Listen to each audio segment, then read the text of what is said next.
Hello everyone, welcome back to our channel. आज हम पढ़ने वाले हैं कार्डियोवैस्कुलर सिस्टम के बारे में, यानी हार्ट और ब्लड सर्कुलेशन सिस्टम, जो आपके कॉम्पिटिटिव एग्जाम के लिए बहुत ही इंपॉर्टेंट टॉपिक है।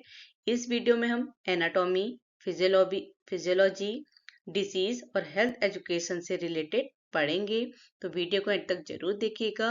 वीडियो अच्छा लगे तो लाइक कीजिएगा, चैनल को सब्सक्राइब जरूर कीजिएगा। चलो स्टार्ट करते हैं अपना वीडियो। सबसे पहले समझते हैं कार्डियोवैस्कुलर सिस्टम के बारे में। कार्डियोवैस्कुलर सिस्टम, जिसे शॉर्ट में सीवीएस भी कहते हैं, ये रिस्पॉन्सिबल होता है हमारी बॉडी में ऑक्सीजन के ट्रांसपोर्ट के लिए, न्यूट्रिएंट्स के ट्रांसपोर्ट के लिए, रिमूवल ऑफ वेस्ट प्रोडक्ट, जो भी वेस्ट प्रोडक्ट है हमारी बॉडी में उसको हमारी बॉडी से बाहर निकालने के लिए, हार्मोन सर्कुलेशन के लिए, टेम्परेचर रेगुलेशन के लिए, maintenance of blood pressure, immunity support. तो ये सारे काम है हमारे कार्डियोवैस्कुलर सिस्टम के। हमारे कार्डियोवैस्कुलर सिस्टम के थ्री मेन कंपोनेंट्स होते हैं। पहला हार्ट, दूसरा ब्लड वेसल एंड तीसरा ब्लड। ये तीनों हमारे कंपोनेंट कार्डियोवैस्कुलर सिस्टम बनाते हैं और डिफरेंट तरीके के काम हमारी बॉडी के अंदर करते हैं। एनाटॉमी की बात करें तो हमारे हार्ट की लोकेशन क्या होती है। हार्ट क्या है? एक मस्कुलर ऑर्गन है जो थोरेसिक कैविटी में लंग्स के बीच में लोकेटेड होता है। तो लोकेशन क्या है हमारी? लंग्स के बीच में जो थोरेसिक कैविटी होती है, वहां पे हमारा क्या होता है? हार्ट लोकेटेड होता है। ठीक है। हमारा हार्ट क्या होता है? हमारे लेफ्ट साइड में होता है, और लेफ्ट साइड में भी क्या होता है? वो थोड़ा सा टिल्टेड होता है, झुका हुआ होता है। हमारे हार्ट के साइज की बात करें तो ये फिश साइज की, लगभग एक मुट्ठी के बराबर हमारे हार्ट का साइज होता है। हमारे हृदय का साइज कितना है? हमारे फेस के बराबर, जो अप्रोक्सीमेटली मुट्ठी के बराबर होता है।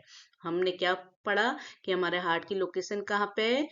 थोरेटिक कैविटी में, लंग्स के बीच में। ये लेफ्ट साइड में होता है। लेफ्ट साइड में भी थोड़ा सा टिल्टेड होता है, झुका हुआ होता है, और साइज के फेस के बराबर होता है।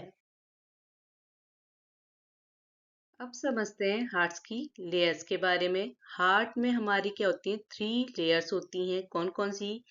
Pericardium, myocardium and endocardium. जो हमारी पेरिकार्डियम होती है, ये हमारी आउटर प्रोटेक्टिव कवरिंग होती है। जो हमारे सबसे बाहर होगा हार्ट की कवरिंग, वो क्या है? पेरिकार्डियम है, जो क्या करती है? प्रोटेक्शन देती है। दूसरी है मायोकार्डियम, जो क्या है? मस्कुलर लेयर है। साथ ही क्या होती है? थिकेस्ट होती है। जितनी भी लेयर्स हैं उनमें सबसे जो थिक लेयर होती है वो क्या होती है? मायोकार्डियम होती है, और ये मस्कुलर लेयर होती है। तीसरी है मायोकार्डियम, जो क्या है? इनर लाइनिंग होती है। इनर लेयर जो है हमारे हार्ट की, वो क्या है? एंडोकार्डियम। एग्जाम में याद रखिएगा, लेफ्ट वेंट्रिकल का मायोकार्डियम क्या होता है? थिकस्ट होता है। ठीक है, क्योंकि हम अभी लेफ्ट और राइट पढ़ेंगे, तो एग्जाम में याद रखिएगा। एक तो हमने क्या पढ़ा कि हमारी जो तीनों लेयर में सबसे थिकेस्ट कौन सी होती है? मायोकार्डियम। उसमें भी जो लेफ्ट वेंट्रिकल्स होते हैं, उसकी जो मायोकार्डियम होता है वो थिकेस्ट होता है। सबसे थिक कौन सा होता है? Myocardium in left ventricle. Chambers की बात करें तो हमारे हार्ट में टोटल 4 चेम्बर्स होते हैं। ठीक है, राइट साइड और लेफ्ट साइड में। राइट साइड में क्या होता है हमारा? राइट आर्टियम एंड राइट वेंट्रिकल, और लेफ्ट साइड में लेफ्ट आर्टियम एंड लेफ्ट वेंट्रिकल। तो इस तरीके से हमारे 4 चेम्बर्स होते हैं हार्ट में। जो हमारा राइट साइड होता है, मीन्स राइट आर्टियम एंड राइट वेंट्रिकल, ये क्या करते हैं? डी ऑक्सीजनेटेड ब्लड को हैंडल करते हैं, जबकि लेफ्ट साइड क्या करता है? ऑक्सीजनेटेड ब्लड को हैंडल करता है। याद रखिएगा, right side D oxygenated blood and left side oxygenated blood handle करता है। हमारे ह्यूमन बींग्स में हार्ट के 4 चेम्बर्स होते हैं। अब समझते हैं वॉल्व ऑफ हार्ट। देखो, हमारे हार्ट में मेन 4 वॉल्व्स होते हैं, और हमारे हार्ट में वॉल्व का काम क्या होता है?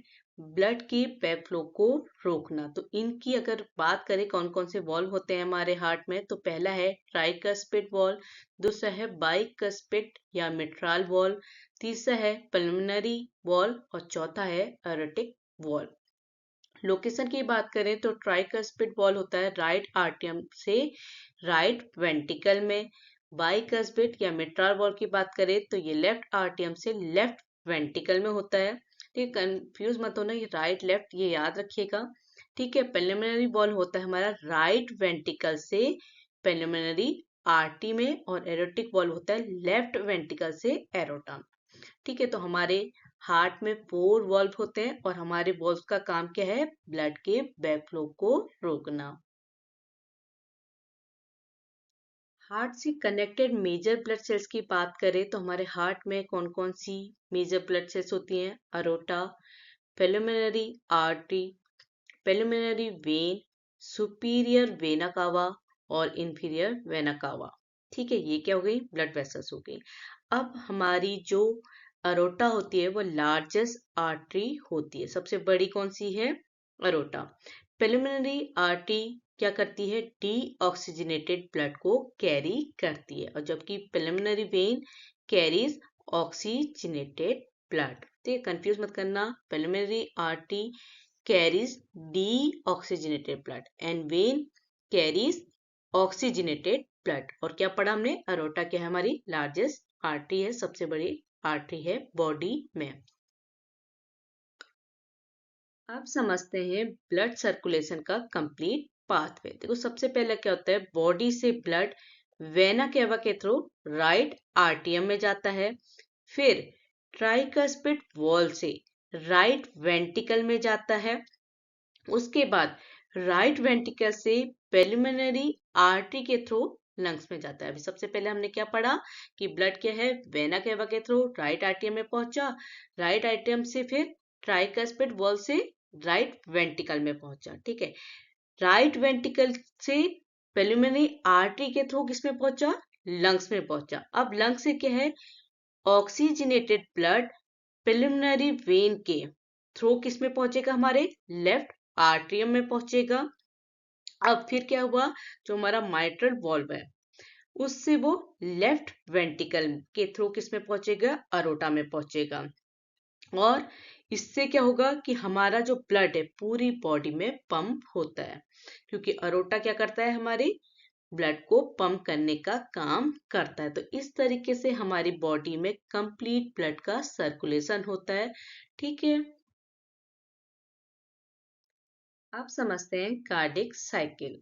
देखो एक हार्ट बीट को कार्डिक साइकिल कहते हैं, इसमें 3 फेजेस होती हैं। आर्टियल सिस्टोल, इसमें क्या होता है, आर्टिया कॉन्ट्रैक्ट होते हैं।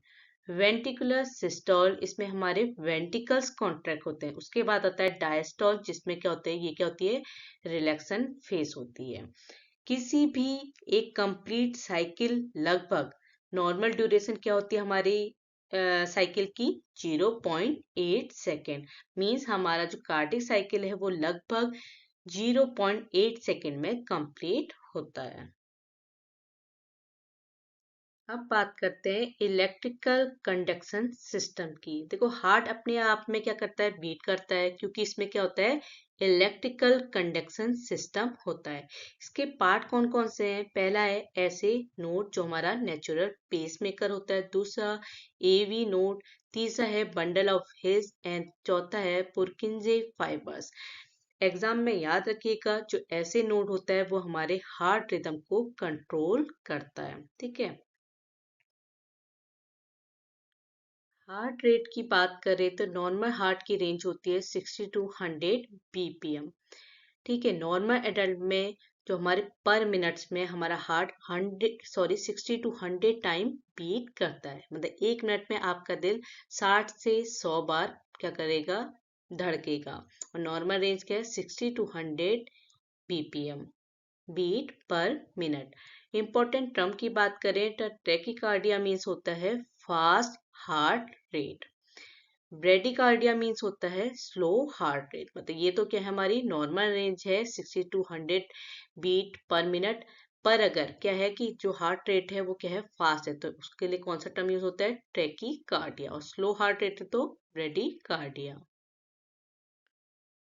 ब्लड प्रेशर की बात करें तो नॉर्मल बीपी की रेंज क्या होती है, 120/80 मिलीमीटर मरकरी।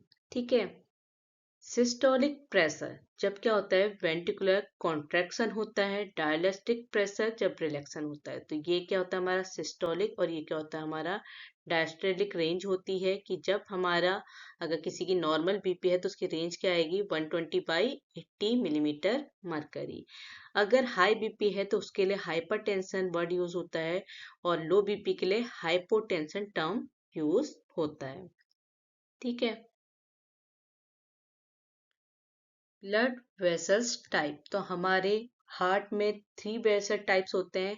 पहली आर्टरीज, दूसरी वेन्स और तीसरी कैपिलरीज। जो हमारे आर्टरीज होती हैं इनका काम क्या होता है, carry blood away from heart, मतलब हमारे दिल से ब्लड को दूर ले जाने का काम करती हैं आर्टरीज। इनकी वॉल क्या होती हैं, थिक होती हैं। वेन्स का काम क्या होता है, कैरी ब्लड टूवर्ड्स हार्ट। ये क्या करती है, हमारे दिल की तरफ को खून ले जाने का काम करती है। इनके पास क्या होते हैं, वॉल्व्स होते हैं। ठीक है। तीसरी हमारी जो वेसल है वो क्या है, कैपिलरीज। इनका काम होता है exchange of gases and nutrients. ये क्या कर रही हैं, न्यूट्रिएंट और गैसेस को एक्सचेंज करने का काम कर रही हैं। ब्लड कंपोजिशन की बात करें तो ब्लड के 4 मेन कंपोनेंट्स होते हैं। कौन कौन से, प्लाज्मा जो 55% प्रेजेंट होता है, ये लिक्विड पार्ट होता है। आरबीसी जिसे हम एरिथ्रोसाइट्स भी कहते हैं। डब्ल्यूबीसी जिसे हम ल्यूकोसाइट्स भी कहते हैं। प्लेटलेट, थ्रोम्बोसाइट्स कहते हैं। ठीक है, ये हमारा ब्लड का कंपोजिशन हो गया।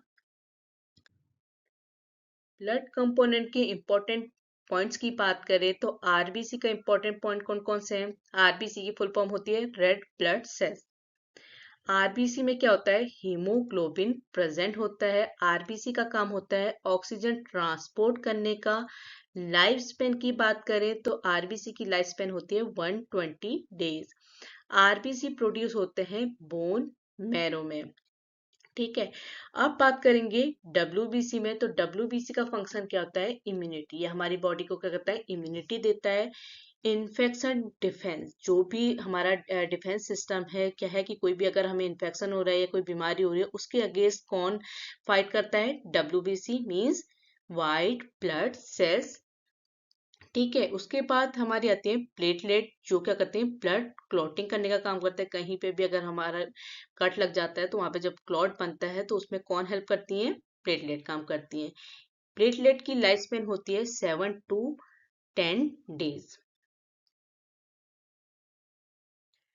फंक्शन ऑफ कार्डियोवैस्कुलर सिस्टम की बात करें तो इसके मेजर फंक्शन कौन कौन से हैं, transport oxygen, remove carbon dioxide जो हमारा वेस्ट प्रोडक्ट होता है, डिलीवर न्यूट्रिएंट। देखो ब्लड हमारा क्या है, पूरी बॉडी में, तो हमारी बॉडी में कहीं पे भी ऑक्सीजन की रिक्वायरमेंट है या न्यूट्रिएंट की रिक्वायरमेंट, तो वो कौन फुलफिल करता है, हमारा कार्डियोवैस्कुलर सिस्टम, जिसके कंपोनेंट्स क्या है हमारे, blood, blood vessel and heart. ठीक है। तो ये काम कौन कर रहा है, ब्लड कर रहा है। रिमूव मेटाबॉलिक वेस्ट, कोई भी जो मेटाबॉलिक वेस्ट है उसको बॉडी से रिमूव करने का काम कर रहा है। Hormone transport, temperature regulation, immune protection, तो ये सब काम है हमारे कार्डियोवैस्कुलर सिस्टम के। जो इसके पार्ट्स हैं वो तीनों ही मिलके इस काम करते हैं, क्योंकि ब्लड, जब हमारा हार्ट क्या करता है, ब्लड को पंप करता है, तभी तो वो हमारी बॉडी के डिफरेंट पार्ट तक पहुंच पाता है। तो ब्लड, ब्लड वेसल और हार्ट तीनों मिलकर कार्डियोवैस्कुलर सिस्टम बनाते हैं, और ये डिफरेंट वर्क हमारी बॉडी के अंदर करते हैं, डिफरेंट फंक्शन परफॉर्म करते हैं। कार्डियोवैस्कुलर डिसीज की बात करें, देखो अगर इम्पोर्टेंट कार्डियोवैस्कुलर डिसीज कौन कौन सी है, पहली है हाइपरटेंशन। हाइपरटेंशन मीन जब हमारा ब्लड प्रेशर क्या हो जाता है, हाई हो जाता है। हमने नॉर्मल रेंज क्या पढ़ी, 120/80 मिलीमीटर मरकरी। ठीक है, ये क्या है, हमारी नॉर्मल रेंज है। पर क्या होता है, अगर हमारा ब्लड प्रेशर क्या हो गया, हाई हो गया, मीन्स हाइपरटेंशन डिसीज हो गई। ये किस किस वजह से होती है, स्ट्रेस, ओबिसिटी, सॉल्ट इनटेक और जेनेटिक मतलब कि अगर आपके पेरेंट्स में है या आपके ग्रैंड पेरेंट्स में है तो वो आपको जेनेटिकली हाइपरटेंशन की प्रॉब्लम हो सकती है। तो ये कॉजेज हैं जिनकी वजह से हाइपरटेंशन हो सकता है। सेकंड डिजीज है एंथेरोस्क्लेरोसिस। इसमें क्या होता है, आर्टरीज में फैट डिपोजिशन होता है जिससे क्या हो जाता है, ब्लॉकेज हो जाता है। तीसरी डिसीज है कोरोनरी आर्टरी डिसीज, CAD। इसमें क्या होता है, reduce blood supply to heart muscle, जो हमारी ब्लड की सप्लाई है वो कम हो जाती है। ठीक है, चौथी है हमारी मायोकार्डियल इन्फ्रेक्शन, हार्ट अटैक। इसमें क्या होता है, जो कोरोनरी आर्टरी उसमें ब्लॉकेज की वजह से क्या हो जाता है, टिश्यू डेथ हो जाती है जिसकी वजह से हार्ट अटैक आता है। पांचवी है स्ट्रोक। इसमें क्या होता है, स्ट्रोक में कि ब्रेन ब्लड सप्लाई क्या होता है, इंटरप्शन हो जाता है। हमारे ब्रेन में क्या होता है, ब्लड सप्लाई क्या होती है, अच्छे से पहुंच नहीं पाती, से स्ट्रोक आता है। तो ये हमारी कार्डियोवैस्कुलर डिजीज है। हेल्थ एजुकेशन की बात करें तो हमारे हार्ट डिसीज से बचने के लिए लाइफ स्टाइल चेंज बहुत इंपॉर्टेंट होता है। इसके लिए क्या है कि लाइफ स्टाइल मॉडिफिकेशन कैसे की जा सकती है, balance diet, regular exercise, avoid smoking, limit alcohol, maintain weight, stress management, regular BP check, control diabetes and cholesterol. देखो डायबिटीज और कोलेस्ट्रॉल का क्या है कि हमने अभी पढ़ा ना कि फैट डिपोजिशन हो जाता है तो क्या हो जाता है, एथेरोस्क्लेरोसिस हो जाता है। तो इसीलिए क्या है कि हमको अपनी डायबिटीज और कोलेस्ट्रॉल को भी कंट्रोल करना चाहिए अपने हार्ट को हेल्दी रखने के लिए। डाइट रिकमेंडेशन की बात करें तो लो सॉल्ट, कम नमक खा के, low fat, fruits and vegetable का इंटेक करके, होल ग्रेन्स खा के, omega 3 fatty acid related product खा के क्या कर सकते हैं, हम अपनी हार्ट को, अपनी हेल्थ को सही रख सकते हैं। तो ये डाइट रिकमेंडेशन है कि हम अपने हार्ट को या इन डिसीज से कैसे दूर रह सकते हैं। एग्जाम रिवीजन पॉइंट की बात करें तो अभी तक हमने पूरे वीडियो में क्या क्या समझा जो हमारे एग्जाम रिलेटेड हो सकते हैं क्वेश्चन, क्या क्या। देखो ऐसे नोट जो हमारा क्या है, नेचुरल पेसमेकर है, लेफ्ट वेंट्रिकल क्या है, हमारी थिकेस्ट वॉल है, अरोटा क्या होती है, हमारी लार्जेस्ट आर्टरी है, आरबीसी लाइफ स्पेन कितनी डेज की बताई थी मैंने, 120 डेज, प्लेटलेट की लाइफ कितनी होती है, लाइफ स्पेन कितनी होती है, 7 to 10 days. Normal BP range की बात करें तो 120/80 millimetre mercury. Normal heart rate कितनी होती है, 72 बीट पर मिनट अप्रोक्सीमेटली है। तो ये अप्रोक्सीमेटली मतलब कि इससे प्लस माइनस चल जाता है। Pulmonary arteries carries deoxygenated blood, जो एक्सेप्शनल केस है। तो ये आपके एग्जाम में इस तरीके के क्वेश्चन आ सकते हैं। तो अगर वीडियो हेल्पफुल लगा हो तो प्लीज लाइक कीजिएगा, शेयर कीजिएगा, सब्सक्राइब कीजिएगा, और किसी भी टॉपिक पे आपको वीडियो चाहिए तो आप कमेंट करके बता सकते हैं। आज के लिए इतना ही, थैंक यू।